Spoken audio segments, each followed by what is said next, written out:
interested in how I got those drums to sound like that, then stick around because this video is for you. Today I'm going to be talking about the Elysia Karacter, which is a distortion/saturation unit, and also the Elysia Nvelope, which is a transient shaper that's got a trick up its sleeve.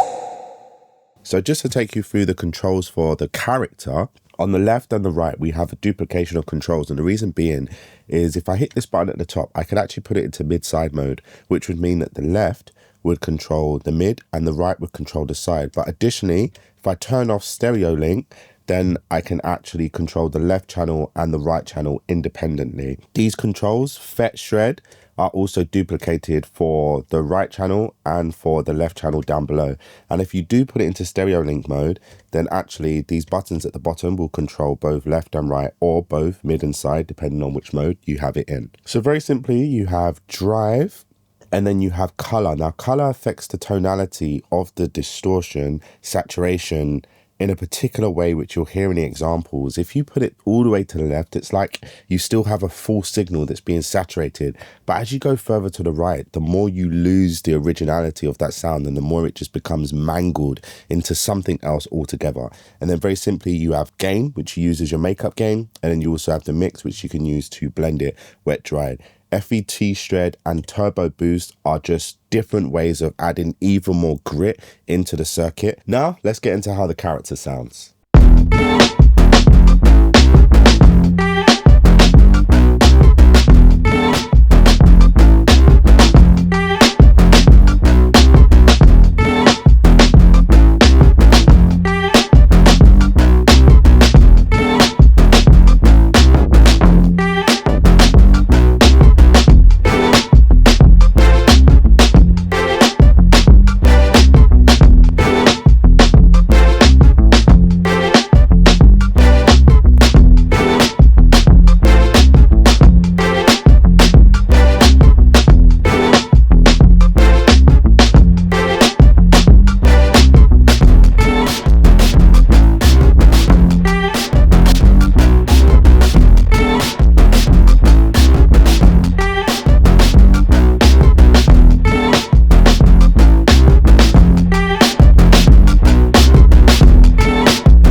Moving over to the Elysia Nvelope, which is honestly the one I use the most because I've tried a lot of in-the-box plugins when it comes to transient enhancement, and nothing comes close to this thing, trust me. So to put this simply, if I want to add more transient to a sound, then I would turn up the attack, or I'll turn down the attack if I want to reduce the transient. And if you think of it like synthesis, it would be the decay of a sound or the release of a sound.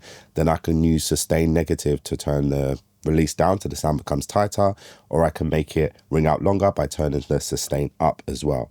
Now, what's interesting with this is you could put it into left and right separate control, or you could put it in stereo link, which is how I use it mostly. But if you did have, for example, hi-hats on live drums and, you know, it's only off to the right that's causing a problem, then by all means, you could put this into stereo link and just reduce the hi-hats in the right channel by just turning that down a little bit, for example. But I keep it in stereo link mode.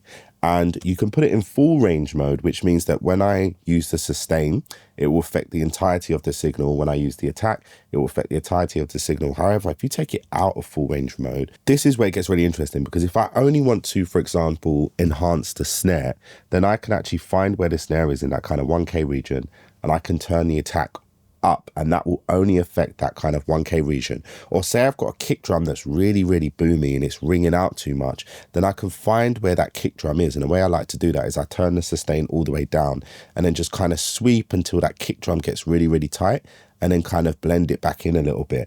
Or if this isn't working and you really, really want to tighten a kick drum because it's super loose, you can actually go to 100 hertz, turn the sustain down, and then go to 100 hertz on the attack control and turn that up. And then you get an even more enhanced transient at that particular frequency point as well. Oh my days, how could I forget the best part of this unit?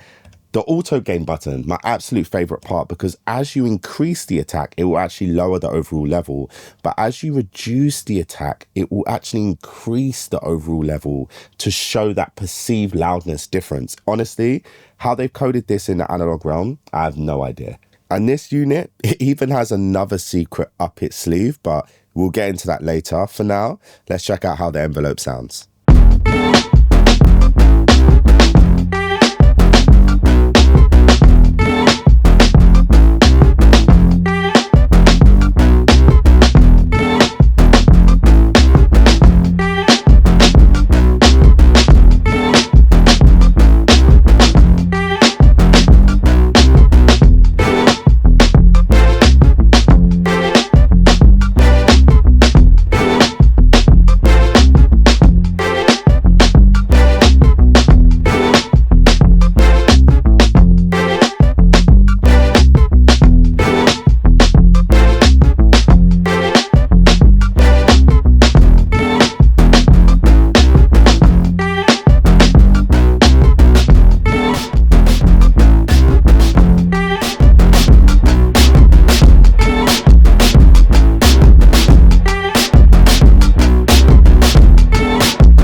remember I said earlier that this unit has another trick up its sleeve. Well, that's actually EQ mode. If I flip it into EQ mode, then what ends up happening is I can now use this as my gain control, and this is my frequency selection. Now, of course, this isn't like a 4-band EQ, it would be a 2-band EQ, but the fact that your transient shaper can even turn into an EQ just makes this such a versatile unit or combination of units together, because I can get a low end boost at 60 by just turning it up, or I can reduce my low end by turning it down, or I can boost more high end by setting it to 8K and then turning it all the way up. But to showcase how these sound in combination with the mid side on this one, and in addition the EQ on this side, we'll go to the musical bus of this track and just play an example of how this can enhance that section as well.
So who do I think this unit's for?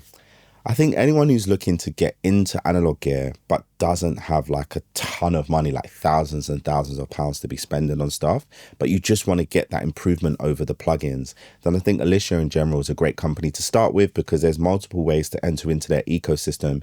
You could buy the QUBE units, which are like self-enclosed units, or you could buy the rack mount, or you could buy the 500 series as well. So, you know, people say you need to spend thousands of pounds to get quality. I honestly believe that through the sound examples, you can hear for yourself that Elysia, they absolutely do disprove that statement. So if you're wandering around in the deep corners of gear space, you're not going to counsel me, bruv. If you're wandering around in the deep corners of gear space and you're coming across all that kind of snobbery, listen, you don't need to spend thousands of pounds to get quality.